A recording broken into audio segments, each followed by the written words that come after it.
The first sign something was wrong came from her perfume. Emily had worn the same scent since our wedding day, a light jasmine that reminded me of spring mornings. But that night, after her girls' weekend in Miami, she smelled different, deeper, muskier, like secrets. I'm Jet, and until 6 months ago, I thought I had the perfect marriage. We'd been trying for a baby for 3 years, seeing specialists, tracking cycles, the whole circus. Then suddenly, a miracle, Emily was pregnant. I should have known miracles come with fine print. You seem different, I said one evening, watching her get ready for bed. She was taking longer these days, spending extra time in the bathroom. Different how? Her voice carried that new edge. Slightly defensive, slightly too quick. I don't know, just different. She laughed, but it didn't reach her eyes. Pregnancy hormones, babe. Dr. Marshall said mood swings are normal. I nodded, playing along. But that night, while she slept, I did something I never thought I'd do. I checked her phone. Nothing. Too clean. That's when I noticed her makeup bag looked fuller than usual. The next morning, I waited until she left for work. My hands were shaking as I opened her foundation case. There it was, a burner phone, basic model, hidden beneath expensive creams and powders. One new message lit up the screen. Don't worry, he thinks the baby's his. My world stopped spinning. The room tilted sideways, but I forced myself to stay calm, to think. Emily would be home in 8 hours. I had time. I drove to the electronics store, bought 3 hidden cameras, and installed them strategically. One in our bedroom, one in the living room, one covering the front door. Small enough to disappear into smoke detectors and picture frames. By 6, everything was ready. Emily came home carrying takeout. I got your favorite pad thai, she called out, dropping her keys in the bowl by the door. Thought we could have a quiet night in. Sounds perfect. I kissed her cheek, breathing in that foreign perfume. She didn't flinch, didn't hesitate, just smiled and touched her growing belly. The baby's been kicking all day, she said, guiding my hand to her stomach. Feel that? He knows his daddy. I felt the kick, felt my heart crack, kept smiling. We ate dinner, watched TV, played the parts of happy expectant parents. Around midnight, her phone rang. She glanced at the screen and stood up. Work call, she said. I need to take this. I watched her walk to our bedroom, closing the door softly behind her. On my laptop, the camera feed went live. Emily sat on the edge of our bed, our marriage bed, and whispered into her phone. I miss you too. No, he doesn't suspect anything. Of course I'm yours, not his. She paused, listening, then laughed softly. The baby shower's next month. After that, we can start planning. Yes, I promise. I love you too. I closed the laptop. Didn't need to hear more. The woman I'd loved for 8 years, who wore my ring, who carried what I thought was my child, was plotting something. And I had choices to make. I could confront her now, blow everything up in a storm of accusations and tears. Or I could wait, watch, document, plan. Emily slipped back into the living room, smile perfect, lies perfected. Sorry about that. Budget reports never sleep. I pulled her close, kissed her forehead. No problem, beautiful. Everything okay? Everything's perfect, she said. I agreed.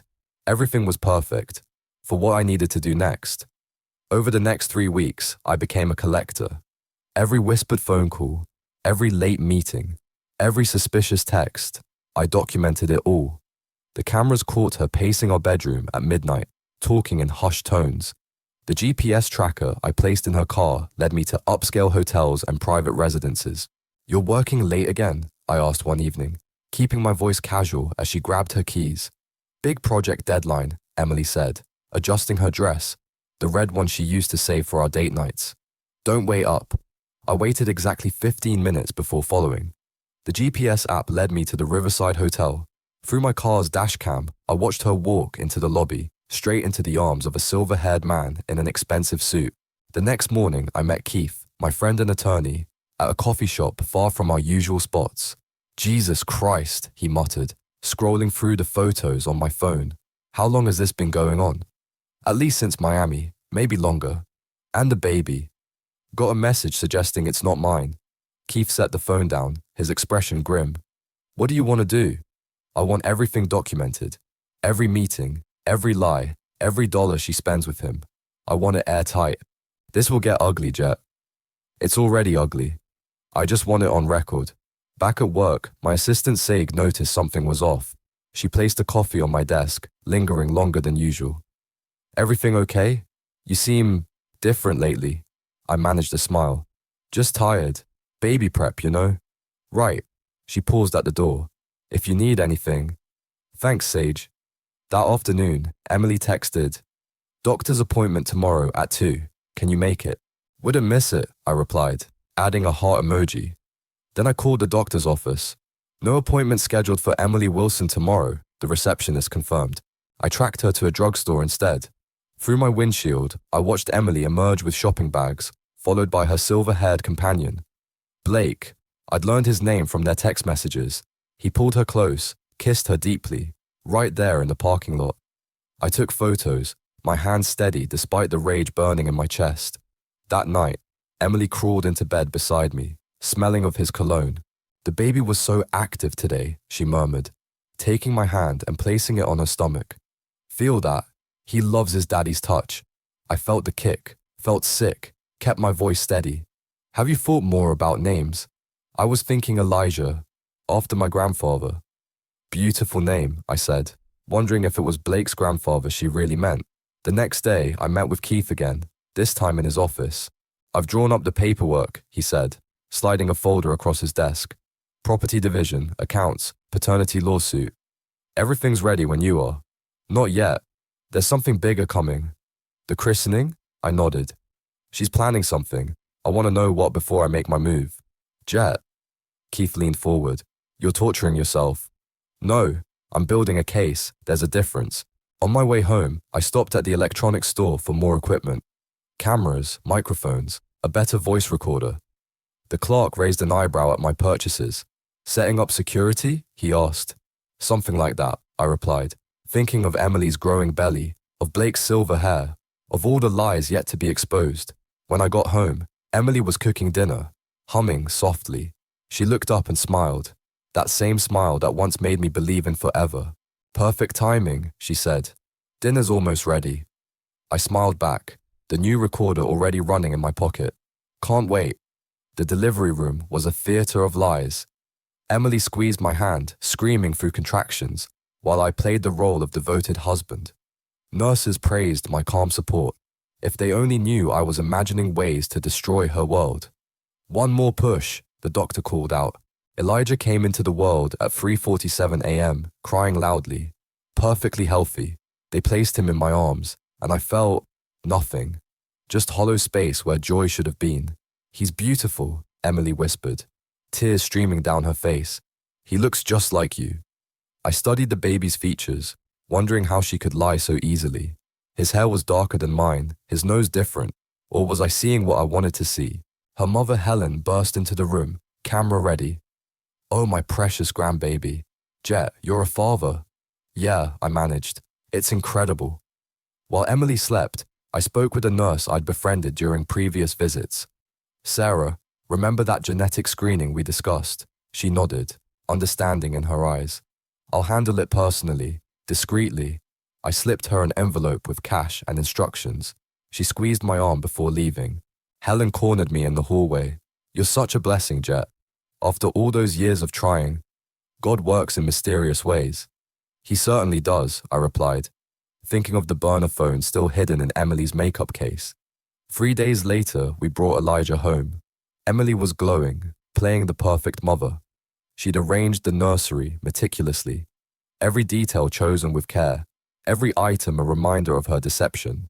The envelope arrived while Emily was napping. I sat in my home office, hands trembling as I opened it. Paternity test results. Probability of paternity, 0%. I stared at the numbers until they burned into my retinas, scientific confirmation of what I'd already known. Walking to the nursery, I found Elijah awake, quietly watching his mobile spin. "Your mother made you a lie," I whispered, placing the test results on his chest. "But you're innocent in all this." That evening, Emily found me changing him. "You're so natural at this," she said, wrapping her arms around my waist. I continued fastening the diaper, had plenty of practice with my sister's kids. "I was thinking," she said, We should have the christening soon. Mom's already talking to the church. Whatever you want. She pulled back slightly. Are you okay? You seem distant. Just tired, I said, the lie bitter on my tongue. It's been a big week. Later that night, I heard her on the phone in the bathroom, water running to mask her voice. Through my hidden microphone, I caught fragments. He's perfect. Yes, I know. After the christening, everything changes. I promise. I checked my phone. A message from Keith. Papers ready. Say when. Emily emerged from the bathroom, crawling into bed beside me. Elijah's sleeping so peacefully, she said, curling against my side. We made something perfect. I wrapped an arm around her, remembering when her touch brought comfort instead of revulsion. We sure did. The next morning, I called Keith. The christening, I said. That's when everything changes. Are you sure?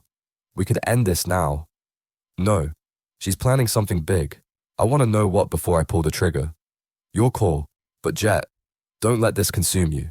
Too late, I thought, watching Emily through the kitchen window as she showed Elijah to a neighbor.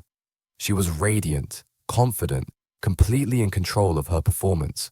But I had learned from the best, and soon, very soon, I would give the performance of my life. The chess pieces were moving into position.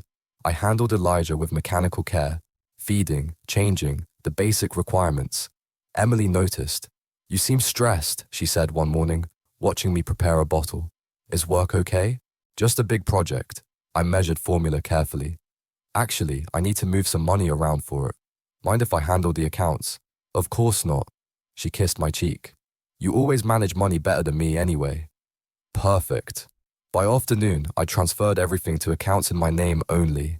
Keith had already prepared the documentation claiming suspicious activity and fraud concerns.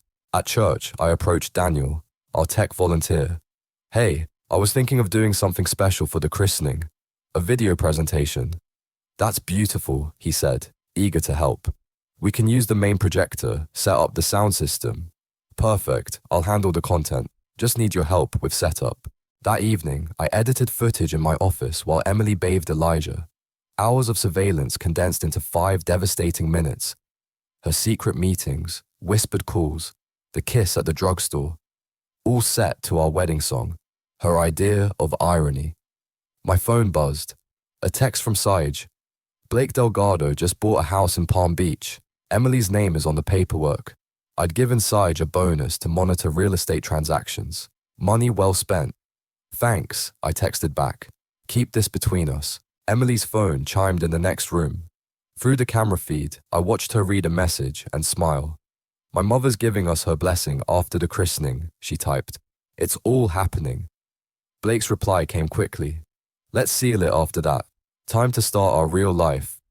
I saved the screenshots, adding them to my presentation. The final slide was already prepared. The paternity test results. Keith called while I was working. Emily's lawyer reached out. They're preparing documents. For what? Property transfer. She's trying to get everything in her name before making a move. I laughed. Too late. She'll notice the accounts soon. That's the point. The next morning, Emily tried using her credit card at Starbucks. Declined. She called me immediately. Something's wrong with the cards, she said, panic edging her voice. Fraud alert, I replied calmly. Bank's investigating some suspicious charges. Should be sorted soon. But I need, use cash for now, or ask Blake. Dead silence on the line. What did you say? Her voice was barely a whisper. Nothing, bad connection. We'll sort it out later. That night she was extra attentive. Cooked my favorite meal, wore the perfume from our honeymoon, asked about my day like she actually cared. The christening's going to be perfect, she said, touching my arm. Mom's so excited. Everyone's coming. Everyone? Family, friends, church people. It'll be beautiful. I nodded, thinking of the guest list I'd secretly modified. Added Blake's address to the invitation stack when she wasn't looking. Later, I heard her crying in the nursery. Through the camera, I watched her hold Elijah close. It'll be okay, she whispered to him. Soon we'll be with Blake. Your real daddy will take care of us. I switched off the feed, hands shaking with rage. In my office, I opened my laptop and finalized the presentation. Added one last clip, her nursery confession. My phone buzzed. Keith. Last chance to do this quietly. No, I typed back. She wants an audience, I'll give her one. I walked to the nursery doorway. Emily was singing softly to Elijah, all traces of tears gone. The perfect mother, the perfect wife, the perfect liar. 3 more days until the christening. Her performance was almost over. Mine was about to begin. Emily went into overdrive as the christening approached. She was everywhere, coordinating with the church, arranging flowers, calling guests.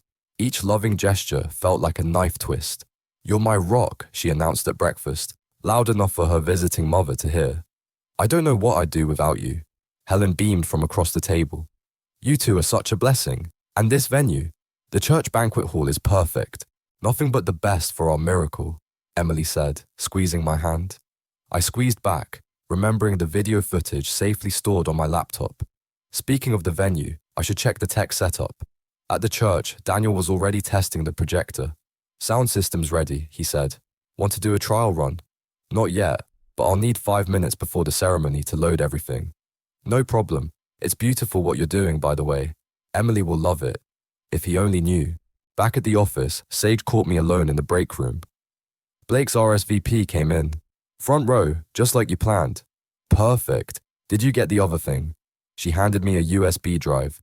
Security footage from the Riverside Hotel. Manager owed me a favor.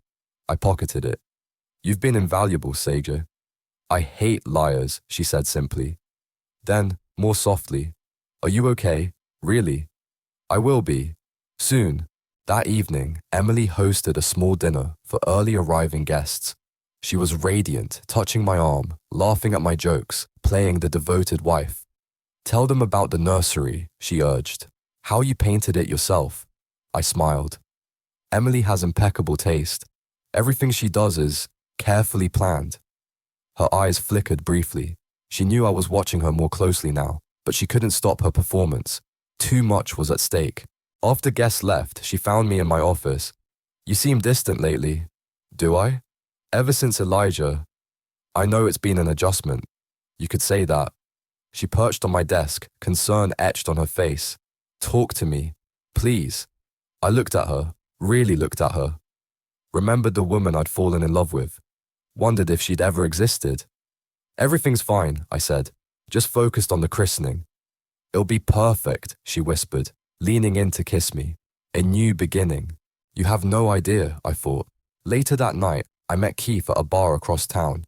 "Everything's in place," he said, sliding a folder across the table. "Divorce papers, custody suit, property claims. The moment you give the signal, we file." "And the paternity fraud charges?" "Ready, but Jet, this will destroy her. Publicly." "That's the point." He studied me. "What happened to the guy who wanted to handle this quietly?" "He died the moment she called another man her baby's real daddy."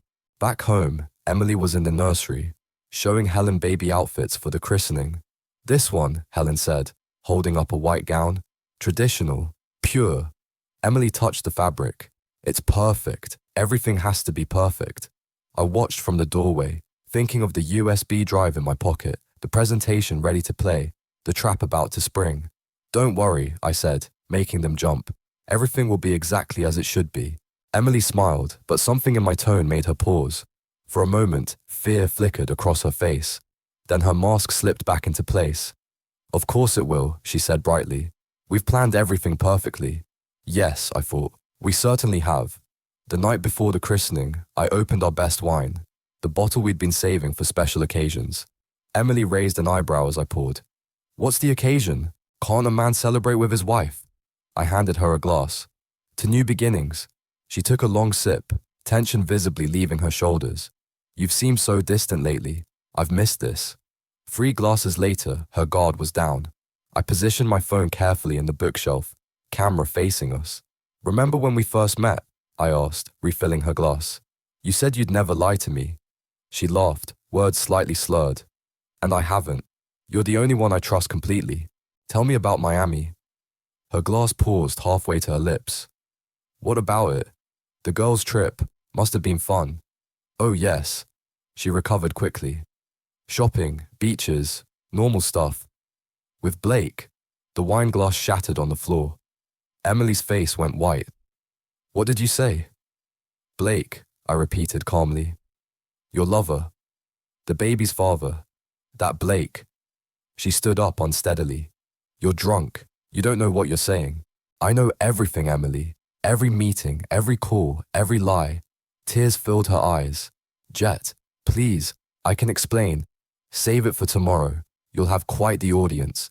She grabbed my arm. What are you planning? I removed her hand gently. Get some sleep. Big day tomorrow. After she stumbled to bed, I drove to Blake's apartment building. The security guard took my envelope without question. A generous tip ensured that. Make sure Mr. Delgado gets this first thing tomorrow, I said. Yes, sir. Front row seat, just like you requested. Back home, I called Keith. Documents are ready, he confirmed. The moment you give the signal, everything files electronically. Emily, Blake, and your mother-in-law will get notifications simultaneously. Perfect. And the safety deposit box? Set up in Elijah's name. He can access it when he's 18. I thought of the letter inside, explaining everything, including proof of his real father. He deserves to know the truth someday. In my office, I finalized the presentation one last time. Photos, videos, audio clips, bank statements showing transfers to Blake's accounts. The paternity test. Emily's drunken confession from tonight would be the finale. My phone buzzed, a text from Emily to Blake. Everything's ready. Tomorrow we tell him, be there. Blake's response, front row, can't wait to claim what's mine. I added the screenshots to my presentation. Let them think they were in control. Around midnight, I heard Emily crying in the nursery again. Through the camera feed, I watched her hold Elijah. I'm sorry, she whispered. I'm so sorry, but we'll be happy with Blake. You'll see. I switched off the feed and opened my laptop one last time. A new email had arrived from Sage. Church projector tested. Sound system perfect. USB backup ready in case anything goes wrong. Good luck tomorrow. I replied with 2 words. Thank you. In the morning, Emily would put on her designer dress. Helen would arrange flowers and greet guests. Blake would slip into the front row, thinking he was about to win everything, and I would destroy them all. I walked to our bedroom. Emily was finally asleep, tear tracks still visible on her cheeks. Tomorrow she'd cry different tears. My phone buzzed one last time. Keith, are you sure about this? I looked at Emily, the woman I'd loved, the mother of a child that wasn't mine, the architect of her own destruction. Yes, I typed back. Let's give them a christening they'll never forget. The church was packed. Emily stood at the front in her cream-colored dress, holding Elijah, beaming at the crowd. Helen fluttered nearby, arranging flowers and directing guests. Blake sat in the front row, exactly where I'd planned. I approached the podium, index cards in hand. Emily's smile widened, probably thinking I was about to give some heartfelt speech about fatherhood and blessing. Before we begin, I said into the microphone, I'd like to share something special. Daniel, could you dim the lights? Emily's smile faltered slightly. This wasn't part of her script. The projector hummed to life. As many of you know, Emily and I tried for years to have a baby. It was our miracle. I paused, making eye contact with Blake. But miracles come with secrets. The first image appeared. Emily kissing Blake outside the drugstore. Gasps rippled through the congregation. Helen's hand flew to her mouth. No, Emily whispered, clutching Elijah tighter. Jet, please, I continued, my voice steady. We've all been invited here to witness a blessing. Instead, let's witness the truth. The presentation rolled on. Hotel security footage, bank statements, the burner phone messages. Each revelation drew more shocked whispers, more horrified stares. Then came the audio. Emily's voice filled the church. Of course I'm yours, not his. After the christening, we'll be together. Blake stood up, heading for the exit. Sit down, I commanded into the microphone. You wanted front row? Here's your show. The paternity test results filled the screen. Emily swayed, her face ash white. Helen screamed and collapsed into her pew. But the real performance, I continued, was last night. The final video played, Emily in the nursery, confessing to Elijah about his real daddy, Blake. The audio was crystal clear, thanks to Sage's setup. Emily rushed forward, still holding Elijah. I can explain, it's not what you think. Really? I turned to face her. Explain how you lied about my son. Explain the house in Palm Beach. Explain how you plan to take everything today. You're ruining everything, she screamed. No, Emily. I planned everything, starting the moment you gave me a child that wasn't mine. The church erupted in chaos. Blake finally bolted for the door, only to find Keith waiting with custody papers. Helen was sobbing hysterically. Church elders were trying to restore order. I walked calmly to Emily, who stood frozen in the center aisle. The divorce papers have already been filed, so have the fraud charges. The accounts are empty. The house is in my name. I looked at Elijah one last time. I hope he grows up knowing the truth about his mother. You can't do this, she whispered. I just did. I turned to leave, but Emily grabbed my arm. I loved you once. Doesn't that mean anything? You loved what I could give you. There's a difference. Phones were out everywhere, recording. Tomorrow this would be viral, but I didn't care. My part was done. Keith met me at the door, handing me a stack of papers. Everything's filed. You're legally protected. Good. Behind us, Emily had crumpled to the floor, mascara running, still clutching Elijah. Helen was trying to shield her from cameras. Blake had vanished completely.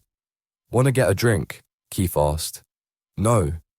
I looked back one last time at the woman who'd almost destroyed me. I want to go home and sleep. It's been a long performance. As I walked out, I heard Emily's final scream. What am I supposed to do now? The answer came from an elderly church member. Pray for forgiveness, child. You're going to need it. The heavy church doors closed behind me, and for the first time in months, I could breathe freely again. The video went viral before I even got home. My phone buzzed constantly with notifications, Reddit threads, news outlets, message requests. Everyone wanted to know more about the architect who exposed his wife at their baby's christening. I ignored them all and poured myself a whiskey. The house felt different now, cleaner somehow, like poison had been drained from its walls. Keith called first. Emily's at her mother's. Blake's lawyer is already trying to negotiate. No negotiations, I said. Let them burn. My doorbell rang. Sergey stood there, holding a manila envelope. Emily's been busy, she said, stepping inside. She's trying to spin it on social media, playing victim, but these might help. She spread photos across my coffee table. Emily and Blake, at various hotels, dated months before her Miami trip. How did you get these? Hotel staff talk when you tip well. There's more. Blake's been running a scheme, seducing wealthy women, getting their assets, moving on. Emily was just his latest mark. I laughed bitterly. So she wasn't just a liar, she was a fool. A fool who lost everything, Saji confirmed. The internet's destroying her. Your video hit 5 million views an hour ago. My phone buzzed again, a message from an unknown number. I saw your video. I'm a school psychologist and I work with children of divorce. What you did was brave. If you need someone to talk to, Nora. I set the phone down. What happens now? Now? Segi gathered the photos. Now you rebuild, but first, check your email. I opened my laptop. Dozens of messages from other men, sharing stories of paternity fraud, asking for advice, thanking me for speaking out. You're not alone, Sega said softly. That's worth something. The doorbell rang again. This time it was Helen, eyes red from crying. I came to apologize, she said. I should have seen it. Should have known. You saw what she wanted you to see. We all did. Blake's gone, she continued.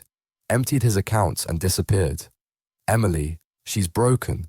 The church has revoked her membership. And Elijah? With his grandmother, Blake's mother. She wants to do right by him. I nodded. The envelope in the safety deposit box would reach him someday. He'd understand. Helen touched my arm. I always thought you were too good for her. Now everyone knows why. After she left, I checked my phone again.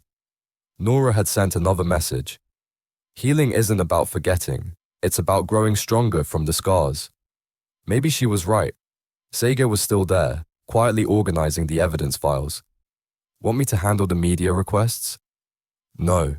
I walked to the window, watching the sunset paint the sky in fierce oranges and reds. Let them talk. Let them share it. Maybe it will help someone else see the signs I missed. You didn't miss them, she corrected. You just loved her enough to want to be wrong. My phone buzzed one final time. Keith. Emily's lawyer quit. She's facing fraud charges. Blake's other victims are coming forward. You won.